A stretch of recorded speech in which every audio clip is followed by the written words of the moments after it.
Hello friends, என்னடா குதிரைக்கு போடுறதெல்லாம் காமிச்சிட்ருக்கேன் அப்படின்னு நினைக்காதீங்க. கொள்ளு வந்து என்னமோ சொல்லுவாங்க பழமொழியெல்லாம், இப்போ சடனாக ஞாபகத்துக்கு வர மாட்டேங்குது. ஆனால் கொள்ளு வந்து வாரத்தில் ஒரு நாளாவது எடுத்துக்கணும் அப்படின்னு சொல்லிட்டு நான் வந்து என்னோட க்ராசரி லிஸ்ட்டில் போட்டே வச்சுருப்பேன். ஆனால் பார்த்தீங்கன்னா ரொம்ப மாதம் ஆச்சு சாப்பிட்டு. சரி இன்றைக்கி செய்யலாம் அப்படின்னு சொல்லிட்டு தான் வந்து இன்றைக்கி ப்ரிப்பேர் பண்ணிகிட்டு இருந்தேன்.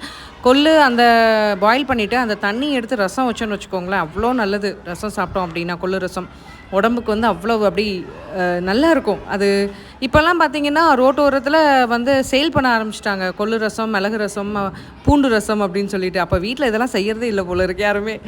எனக்கு வந்து இது ரொம்ப பிடிக்குங்க. முன்னாடியெல்லாம் வந்து ஆட்டு உரல் இருக்கும், நான் குடியிருந்த வீட்டில் அதில் போட்டு ஆட்டி எடுத்து தாளித்து வச்சு சாப்பிடுவேன், ரொம்ப நல்லாயிருக்கும். ஆனால் இப்போ எங்கள் ஆட்டு உரலுக்கு எங்கே போகிறது, அம்மிக்கு எங்கே போகிறது, அதனால் மிக்சிலே வந்து ரெடி பண்ணியாச்சு. ரசம் வேறு கொதிச்சிட்ருக்கு, பார்க்க இவ்வளோ அழகாக இருக்குது பார்த்தீங்களா. காலையில் ஒரு டம்ளர் ராவா அடிச்சிட்டு தான் ஸ்கூலுக்கே வந்தேன். எப்படி சூப்பரில் நீங்களும் செஞ்சு சாப்பிடுங்க.